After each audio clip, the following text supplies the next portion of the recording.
Hello students, this is Mrs. Lee. I will be reading for you a part of the play Wicked, the Untold Story of the Witches of Oz. While I'm reading this musical, I will not be performing the musical. I will be merely reading the words so that you can read the words along with me so that you can gain fluency and comprehension. So when it comes your time to get into small groups and act it out so that you can perform it for the class, you will be able to read the play fluently. I will begin. Wicked, the Untold Story of the Two Witches from Oz. Cast of characters. Elphaba, a college student with a green complexion, a big attitude, and magical powers. Glinda, Elphaba's beautiful, popular best friend and roommate. Head Wizard, the leader of Oz. Madame Morrible, Glinda and Elphaba's sorcery professor. Chistery, the wizard's monkey servant. Guards, Oz's guards. Here's a quick narration. The story so far. Wicked is the story of Elphaba Thrope, an idealistic young sorcery student destined to become known as the Wicked Witch of the West. Born green, Elphaba has never been popular like her friend Glinda the Good. The play begins years before Dorothy touches down in Oz, at a time when the animals of Oz are being tormented and losing the power of speech. In this scene, Elphaba and Glinda travel to the Emerald City to visit the wizard, hoping he will help to restore justice. Act 1, Scene 13, inside the wizard's palace. Elphaba and Glinda walk down a hallway. They round a corner and stop dead in their tracks, seeing an enormous head on a jewel-encrusted throne. The head speaks. I am Oz. The two girls clutch each other, terrified. Elphaba says, "Oh!" Glinda, "Oh, Elfie!" Head, "I am Oz, the great and terrible. Who are you, and why do you seek me?" Elphaba, Glinda, "Say something. Say something." Elphaba, "I am Elphaba Thrope, your terribleness, and this is—" All of a sudden another voice, an affable, human one, interrupts. The head, "Oh, is that you, Elphaba? I didn't realize." And with an odd, mechanized sound, the head dissolves, and out from behind the head steps the wizard, smiling warmly. The wizard says, "I hope I didn't startle you. It's so hard to make out people's faces when I'm back there." The wizard sees Elphaba staring at the enormous head. Wizard, gesturing to it, "I know, it's a bit much, isn't it? But people expect this sort of thing, and you have to give people what they want. Truth is, I hardly ever let anyone meet the real me." He smiles at Elphaba. "But this being a special occasion." Elphaba, shyly, "I'm so happy to meet you." Wizard, "Well, that's good, 'cause that's what I love best, making people happy." Elphaba, "Oh, your Ozness, I knew you'd help. I'm here," and goes to include Glinda, pulls her over to the side. "We're here to alert you to something bad happening in—" Wizard, "Please, I'm the Wizard of Oz. I already know why you've come." Elphaba and Glinda look impressed. "Ooh." The wizard says, "And I fully intend to grant your request. Of course, you must prove yourself first." Glinda, "Of course."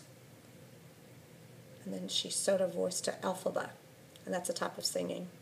"Prove yourself. Prove yourself." Elphaba, "But how?" Wizard says, Oh, I don't know. And he sings. Some sort of gesture, mostly for show. Something to test your adeptness. I know. And then he calls, Madam, the book. And to the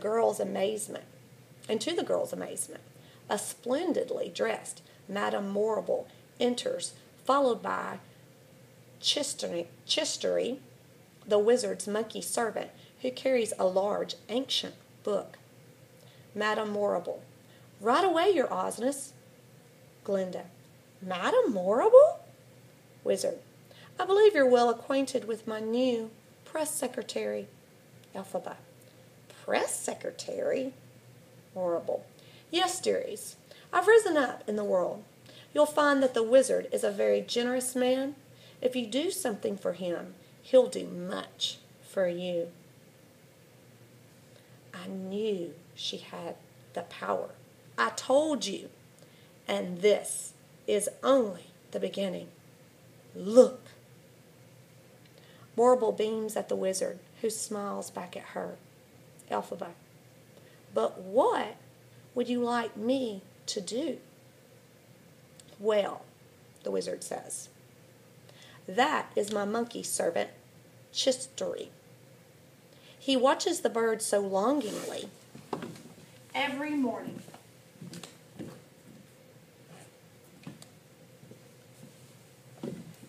Morrible. So his Osness was thinking, perhaps a levitation spell? And she holds the book out to Elphaba. Glinda stares at the book in awe. I don't believe it. Is that the Grimoire? Yes, the ancient book of Thaumaturgy, and I'm pronouncing that oh so incorrectly, Thaumaturgy and enchantments. I still pronounce that incorrectly, but it has to do with incantations and spells. Glinda, can I touch it? Morrible, no. She carefully places the book in Elphaba's arms. Elphaba, what funny writing. Morrible, it's a lost language, the lost language of spells. Wizard, a kind of recipe book for change. Morrible says, now don't be discouraged. If you can't decipher, Ada, dearie, I myself can only read a spell or two. And that took years and years of, and she breaks off in amazement, hearing hesitantly, ah, te, te, te. Morrible, merciful wizard. Wizard smiles affectionately at his monkey. Oh, Chistery, what an experience you're about to have. He sings to Elphaba as she chants the spell in counterpoint. Since once I had my own day in the sky, I say everyone deserves a chance to fly. Suddenly, Chistery, the monkey, begins to tremble and twitch and then to shriek as if in pain. Elphaba abruptly breaks off chanting. Elphaba to Chistery, what is it? Is something wrong? Morrible, it's just the transition, dear. Elphaba, Chistery, are you all right? All at once, Chistery frantically tears at his waistcoat. Elphaba, why can't he answer me? Now keep in mind the animals can talk, or could talk. Suddenly, wings sprout from Chistery's back. Wizard, Gloriorsky, in proud amazement to Elphaba. You did it. You actually... Elphaba responds, no, he's in pain. To Morrible, quick, how do I reverse it? Morrible, you can't. Elphaba, what? Morrible, you can't reverse the spell. Spells are unreversible. Excitedly to the wizard, I knew it. I knew she had the power. I told you. Elphaba backs away from Morrible. You planned all this? Morrible to Elphaba. For you too, dearie. You benefit too. And this is only the beginning. Look. The wizard pulls a lever, and the back of the stage opens to reveal an enormous cage full of chattering, shrieking monkeys, all with wings on their backs. The wizard, if this is what you can do your first time out, sky's the limit. Morrible, admiring the monkeys. Such wingspan. Oh, won't they make perfect spies? Elphaba. Spies? Wizard. You're right. That's a harsh word. What about scouts? That's what they'll be, really. They'll fly around Oz and report any subversive animal activity. Elphaba. So it's you. You're behind it all? Wizard. Elphaba. When I first got here, there was discord and discontent. And where I come from, everyone knows the best way to bring folks together is to give them a really good enemy. Elphaba. The realization is growing. You can't read this book at all, can you? That's why you need an enemy and spies in cages. You have no real power. Wizard. Exactly. And that's why I need you. Enthusiastically. Don't you see? The world's your oyster now. You have so many opportunities ahead of you. To Glinda. You both do. Glinda. Oh, thank you, your Ozness. The wizard singing. The two of you, it's time I raised you high. Yes, the time has come for you to have the chance to... Elphaba. No! With the book of spells still clutched in her hands, she runs out of the room. Morrible. Elphaba. Glinda. Elfie, wait! To the wizard. I'm sorry, your wizardness. I'll fetch her back. She rushes out calling. Glinda. Elfie! Wizard. We've got to get her back. She knows too much. The wizard rushes back behind the head. Morrible.